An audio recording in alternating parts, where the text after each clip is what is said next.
Chapter 24. Priya.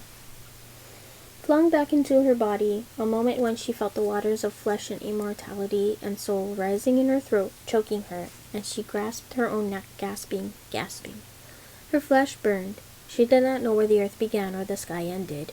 She did not know the way up, out. It was drowning, this feeling, or something so close to it that it did not matter if water surrounded her or if part of her lay ensnared in the sangam still, rendered by Ashok's fury. Priya, a voice. Are you injured? Speak to me, quietly. Priya's eyes cracked open. Malini kneeled near her. She was not once born or twice or thrice born. She was entirely mortal, gaze focused on Priya, her lips pressed tightly together. Priya was no longer in Sangam then, and Ashok was not here. He could not harm her. Ashok had tried to harm her. Her hand went to her chest. He had harmed her. The place where he had hurt her was like a burning star within her center, and she could not breathe around it. Priya, Malini said again. Her voice was calm, utterly calm, but it was a serenity that Malini wore like armor. Her eyes held Priya steadily. You need to stop this. Stop? It was only then that Priya realized they were surrounded by moss and flowers, vines twisting across the stone of the walls, unfurling through the cracks. In fact, the stone almost seemed to have moved, reshaping itself to let the greenery twine around it. Pramila, she gasped. If she sees... I don't know where she is, said Malini, or when she will return, and that is why you must be quiet. I'm sorry, Priya gasped out, even though she had nothing to be sorry for, and Malini had everything. She tried to concentrate, to lift her head, but she could feel Ashok's fury as though his fist were still in her chest. She breathed and faded into blackness. Malini's face, cold and resolute, was the last thing she... Chapter 25. Malini. The first time Malini learned how to hold a knife was also the day she learned how to weep. She and Narina were playing in her mother's flower garden, profuse with both lilies and water lotuses in small ponds, zinnia and hibiscus. They were being Dwarali merchants, crossing the borders to Parijatvipa into the dangerous wilderness of the nomadic Barbir and Jagate territory. For that they needed thick cloaks. For some reason, Narina was insistent that merchants always wore thick cloaks, but they also needed weaponry. To protect our wares, Narina explained. I would expect we'd have guards to protect our wares, Malini had said. Not everyone has guards, Malini, Narina huffed. I see, said Malini. We're not very good merchants, then. Or we'd be able to afford guards, wouldn't we? Alori gave a small sigh. Don't argue, please, she said. Anyway, I know where we can get weapons. Alori was the only daughter of King of Alor, who had enough sons to constitute his own small army. Alori was quiet and small, and had the gift of vanishing from view, fading into insignificance. But her quiet wasn't timidity, and she guided Narina and Malini confidently to the room where the youngest of her nameless brothers slept. On the way through the corridors, they could hear the sound of thudding wood and the clang of chains below. The sound was assurance enough that the imperial princes, Malini's brothers, and their attendant lords were busy sparring in the practice yard. The girls went into the room and rooted through the trunk at the foot of Alori brother's bed. He didn't keep his mace or his saber or any of his more impressive weapons in the room, but there were twin katara sheathed in leather at the bottom of his trunk, and 2 daggers with carvings of beady-eyed fish at the hilts. It was only as they were leaving the room that Malini had the sudden thought to look beneath the mattress. That was where she stored her own treasures, and her instinct rewarded her when she grasped a simple knife. It wasn't a fine enough thing to be a dagger. There was no sinuous curve to the blade or decoration on the hilt. It was plain and brutal and sharp. Malini pocketed it. They raced back to the garden, where they collapsed into fits of laughter. It was Alori who offered to show Malini how to use the knife. My brothers taught me, she said. Here, this is how you hold it. There was a trick to holding a proper blade. Confidence, a shape to the grip. Malini extended the knife in front of her and felt strange, blazing feeling unfold in her chest. She smiled. "Let's protect our wares," she said. She was pretending to be a barber bandit, standing on the edge of a high rockery, waving the knife in front of her, when Narina and Alori, standing below her, yelling up at her valiantly, fell suddenly silent. Malini was a sensible child. She lowered the knife to her side and straightened, turned. Behind her, she saw a man's figure rising, limned to shadow by sunlight. But she knew the shape of these shoulders, that turban, with pearls around the edge and a single peacock feather stitched to the crown, the slippers of gold and richly dyed vermilion on his feet. Chandra stood before her. He was young, only a few years older than her, but he already had the hardness around the eyes, a stony quality of someone furious with the lot of life. He looked down at her with disdain, and Malini was suddenly conscious of her uncovered hair, her bare and dirty feet, her weapon. "Malini," he said, "where did you get the knife?" Malini said nothing. Her palms were hot. "I heard you in the corridor," he said, approaching her. "Oh, you thought you'd gone unseen. I know. But I wasn't in the practice yard with the others. I was praying at the family altar, speaking with the high priest." "About what?" Malini asked. Perhaps if she pretended that nothing was amiss, that she couldn't see the curl of his lip, the narrowness of his eyes, his anger would melt away. Such wild hopes she had. Somehow his mouth thinned further. "Give it to me," he said. Alori had told her, with a laugh, how to jab beneath the hollow of the ribs could kill a man, how she could cut a tendon, how she could slice a throat. She'd said it all mildly, easily. Those were all things Alori's brothers had revealed to her, as if a girl had equal right to weapons and knowledge, as if they expected her to spill blood by her own hands. Chandra had taught her how fear felt, and shame, the way they could settle in your stomach, heavy as stone, how they could alter your nature to something bidden and chained. Malini thought of all the ways a knife could be used to kill or maim, her palm itching with bloodlust. Then she offered it, blade first, to her brother. Chandra took it. "What did I tell you," he said, "the last time you behaved improperly?" "I'm sorry," Malini said. "Bow your head," he replied, as if he hadn't heard her.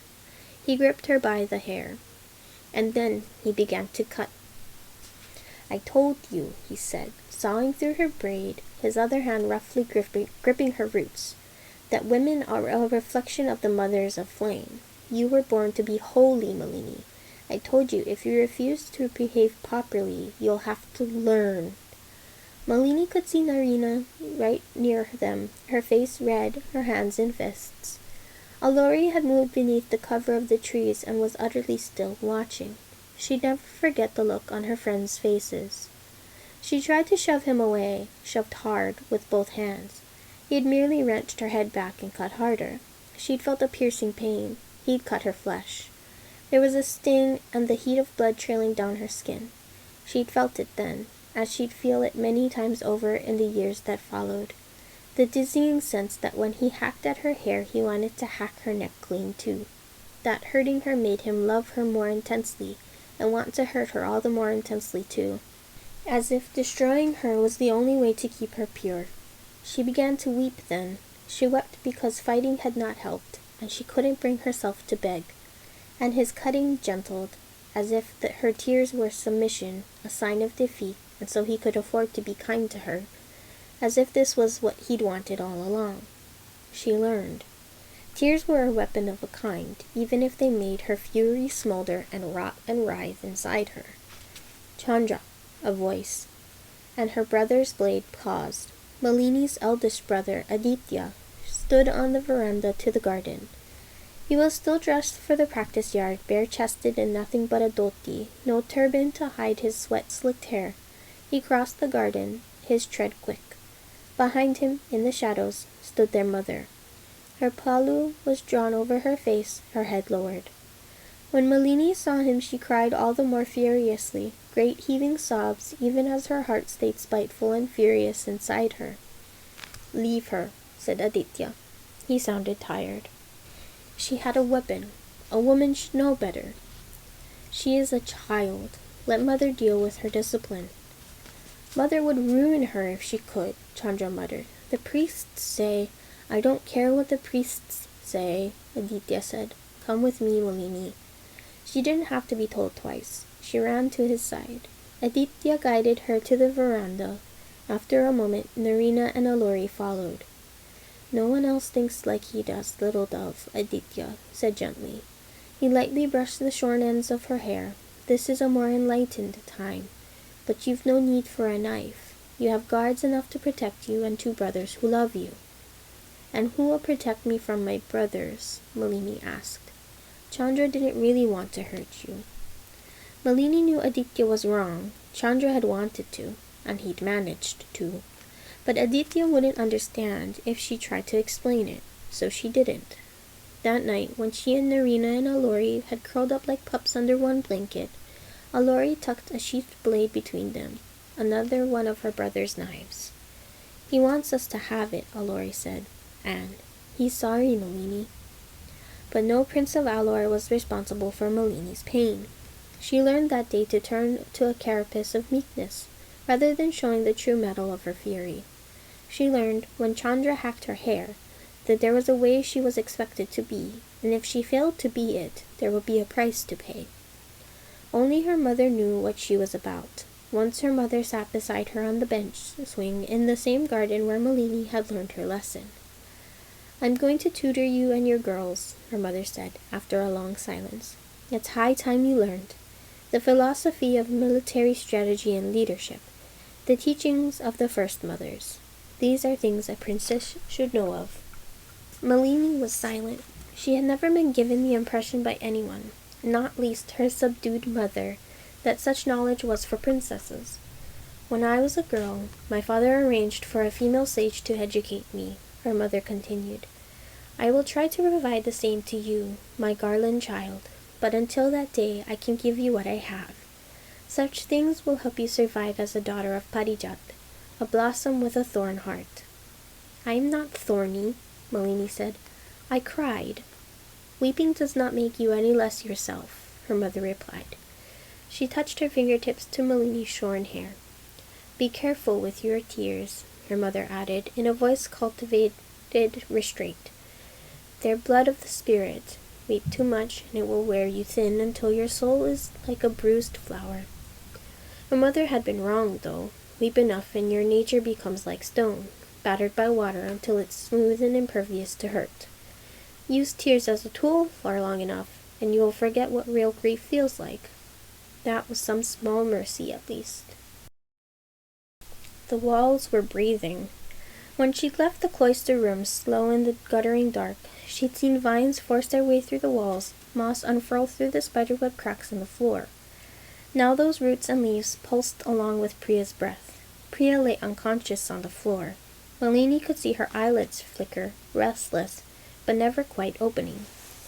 The cat-like tilt of her eyes, the crooked nose, and the sharpness of her bones. She couldn't dress this one and make a high-born woman out of her. She was unlovely and strong. She was exactly what Malini needed. Malini had known that the first moment she'd laid eyes on her through the lattice in the dark. She'd been sure of it when she'd heard screams from across the corridor, pressed her hand to the cell door, and felt the lock release as if it had been waiting for her touch, when she'd slipped free and watched Priya take the rebel's life. Priya was a possibility, a hope, the only one Malini had. Priya, wake up, Malini said firmly. She looked beyond the vines to the end of the corridor. All it would take was one guard seeking her ear, or, mothers forbid, Pramila turning the corner. Priya, wake. With a groan, Priya opened her eyes once more. Malini's own eyes were dry. She thought of feigning tears again, of being soft and softening Priya in turn. But no, she'd failed to play the game adequately. The fire below had made her good sense lapse, and she'd revealed herself too quickly. All that carefully cultivated trust, the vulnerabilities she revealed, all of it, wasted. Either she'd need to find a new ploy to win Priya, to snare her into service, or she would have to resort to honesty. But first, Priya, she said, put an end to this. You're magic. I'm trying. She watched the rise and fall of Priya's chest, the way her hands curled as she rose up to her elbows. What happened to you? Malini murmured. Stop talking, Priya said, "and let me think." Priya's gaze was distant, fixed on a point beyond Malini. She breathed slowly, deeply. Malini remained silent and kneeling. She did not touch the green around her, only watched as it receded, withering back into the floor and walls. Priya looked down at her own hands with wonder and fear. "Soil and sky," she whispered. "It worked." Then Priya raised her head, pushed herself up straight, and looked at Malini. Her expression was ugly, thin-lipped, jaw-tight, narrowed eyes. Priya looked like she'd happily choke the life out of her. "I have long known that I can't trust anyone," Priya said. "Known how the world is. But you, I was foolish about you. I thought I understood a little of what you were. I watched you sicken and weep, and I was afraid I'd have to watch you die. But everything you said and did, it was all a lie, wasn't it?" Priya shook her head furiously and held a hand before her. "No, don't answer. I know it was a lie." "Did not lie," Malini thought. She knew how to lie, of course. She did so often. But the value of a truth carefully carved to meet the needs of her audience was much greater and far more difficult to disprove. She liked Priya, liked the steady grip of her arms, the way muscles dipped and curved just so, the way she smiled, always oddly guarded, no more than a flash of white teeth, a dimple etched into one cheek. Malini did not know how Priya's look of fury and betrayal made her feel. There was a pain in her chest that reminded her of the sensation of eating fresh green chili whole when she was a small girl, purely because her nursemaid had told her not to, a pain throbbing and yet intensely sweet. She was not sure if she hated it or hungered for it more. "I do not want you to hate me," she thought. "I want you to like me. It's absurd, but why else would I ask you to imagine me in the finest saris? Why else would I ask you to imagine me beautiful?" This truth could do her no favors, and she needed Priya. "You should listen to what I have to offer," Malini said again, instead. "Even if you will not help me escape, you should listen."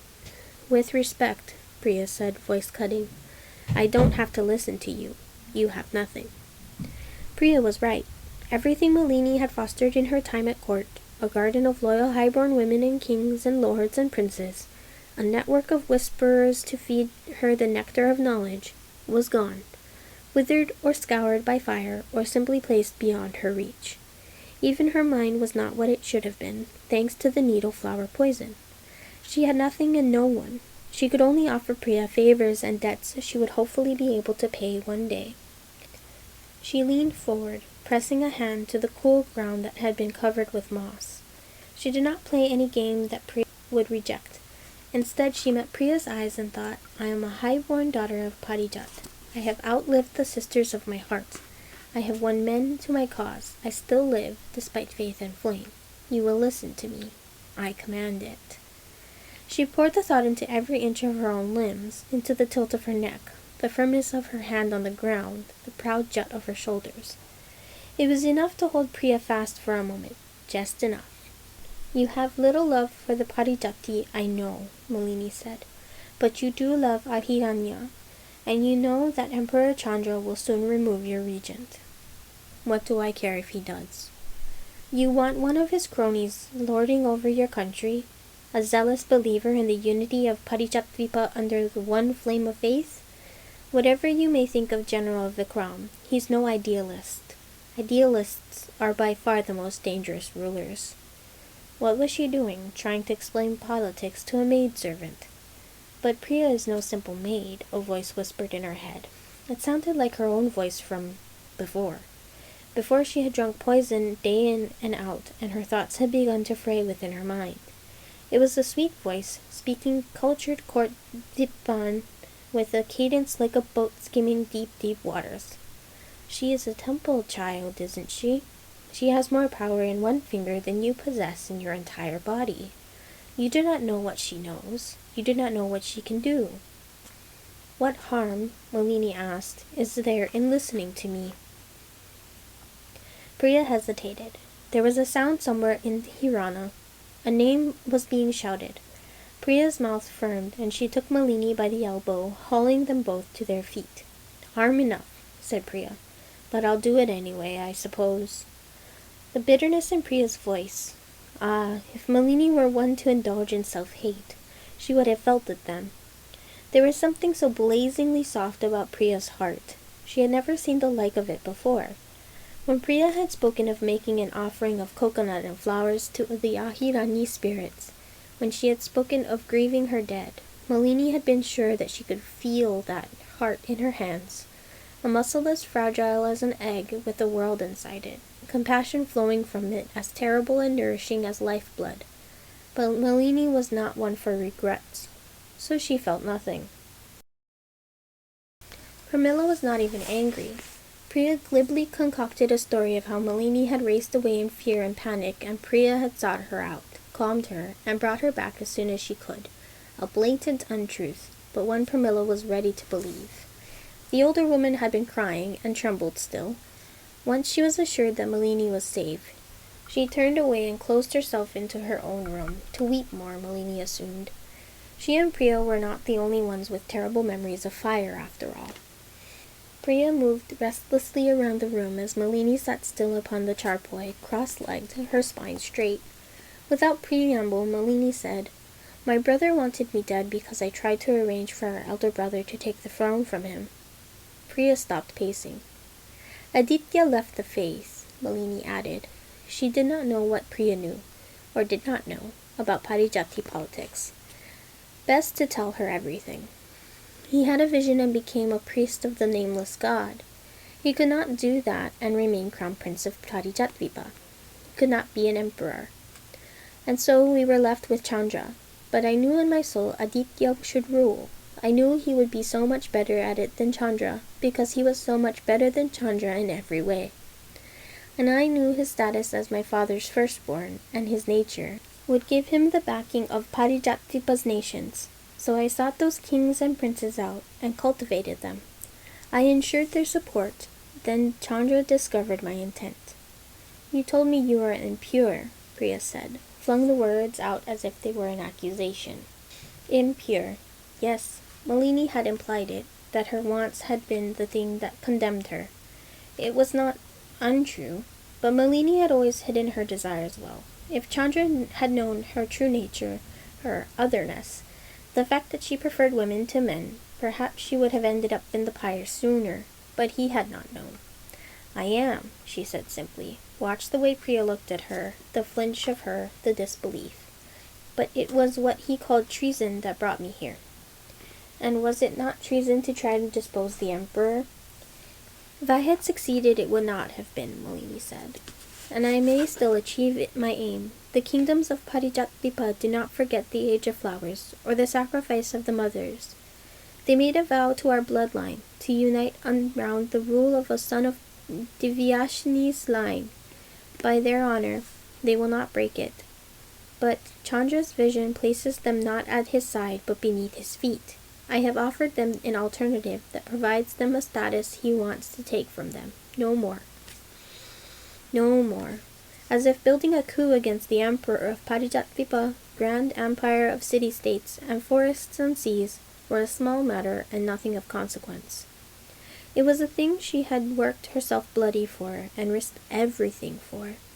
And she had lost so much in its process. Her heart-sisters, her Narina and Alori, her standing at court, her freedom, and her health and her mind slipping from her bit by bit. If Chandra had his way, her efforts to depose him would also cost her life. When you truly think this feckless brother who left your empire in the hands of someone everyone hates is fit to rule? Malini had to work not to flinch. She thought of Aditya, his morality, his goodness, the way he looked at her with fondness. Feckless, yes. She couldn't deny what he was, but he was a better man than Chandra. He had never held a knife to her, never tried to burn her alive. It was not, admittedly, a high standard to judge Aditya by, but, by mothers, if the vow between the nations required a male scion of Divyashi on the throne of Parijatvipa, who else was there but him? Let me simply say, the men of my family have a problem with overindulgence in religion, but Aditya is still a good man, and Chandra is not. What makes him a bad man? Priya asked. Malini swallowed. Is it not evidence enough that he burns women? That he wants to burn me? He is driven. She would not tell Priya about her childhood, all the years of creeping terror that no one had seemed to see or understand. She would not talk about all the Shungani and Dwarali Sekatans and Alorans he had angered long before he even had the opportunity to sit upon the throne. Chandra is a man with a vision of what the world should be. It's a horrible vision, and he will cut the world bloody to make it fit. Something flickered in Priya's eyes. Malini pressed on. Chandra will destroy Ahiranya as you know it, she said, but Aditya would not. In return for your helping me, I can ask him for more than you have, more than this. Tell me. The same power all city-states of Paritatviba possesses, she said. Your own rulers, places at court to assist in the administration of the empire, a level of freedom within the empire's hands. You can't promise me that, Priya said immediately. Her eyes were wide. Aditya has strong support, Malini countered, and he has the element of surprise. Chandra does not know what forces have been amassed against him. He does not even know where Aditya is. He only knows that I betrayed him, stirring up ill feeling against his reign. I and my ladies-in-waiting. And what could I, his whispering child of a sister with 2 simpering women, do to truly compromise his throne? All that, said Priya, for all that, what do you want? To no longer be poisoned? To be released from the Hirana? I won't free you, not when it would put the regent's household in immediate danger. You need to ask for something else. I want to be free, Malini said. You know that. She folded the want away, let it sink deep down. But there are other things I need. I can't escape the Hirana, but will your gifts allow you to? Perhaps, Priya said, guarded. That was as good as a yes. A man loyal to me waits in Hiranaprastha, said Malini, or so she hoped. He waits for word from me. All I ask in return for Ahiranya's future is for you to take him a message and give me his response. What kind of message? If you will not free me, then he will try to find a way, Malini said, a quiet way that does not expose our plans, if there is one, and if not, her hands twisted, curling into fists. Then I will be grateful to know how business proceeds, and to send word to Aditya. Priya was very still. Malini looked at her, weighing up the tension of her body and the turn of her head, and wondered how close she was to breaking. You spoke of hating those with imperial blood, murmured Malini. You spoke of your loved ones burning. Well, I have lost people I loved to the pyre too, at my brother's orders. Let us see him off the throne together, Priya. There was an openness, a painful openness to Priya's face at that, wide-eyed, mouth parting for words she couldn't speak. It faded after a moment, leaving nothing but determination in its place. If I do this, if I help you, then we're not going to be mistress and servant, Priya said slowly. Outside of here, you may be the imperial princess, and I may be nothing. But here, I'm something useful. I have something you need, and I will not be your tool or your weapon. I will be your equal. Do we have an agreement? Priya hated being belittled. Priya hated not being seen, hated being made small. Malini had seen it in her when Pramila had hit Priya, when a black, calculating look had flickered just for a moment through Priya's eyes. It was lucky, then, that it was always so easy to meet Priya's gaze, to look into that face and give her what she wanted, simply by allowing herself to be honest. Not having to manipulate Priya felt like a small blessing. You are immensely powerful, Malini told her, and if you choose to believe I am manipulating you, or not, please believe this. I am telling you the truth when I say I have needed a friend, and you have been very kind. Ah, she would miss that kindness. I must have your title then. What would you be called? An elder? Just Priya, she said curtly, as you already call me. Then I must be just Malini to you in return. Fine, we have a bargain, said Priya, and Malini's heart soared even as her stomach nodded. Bargains and vows upon bargains. There would be no end to it. Now, Malini, tell me about this man and where I may find him.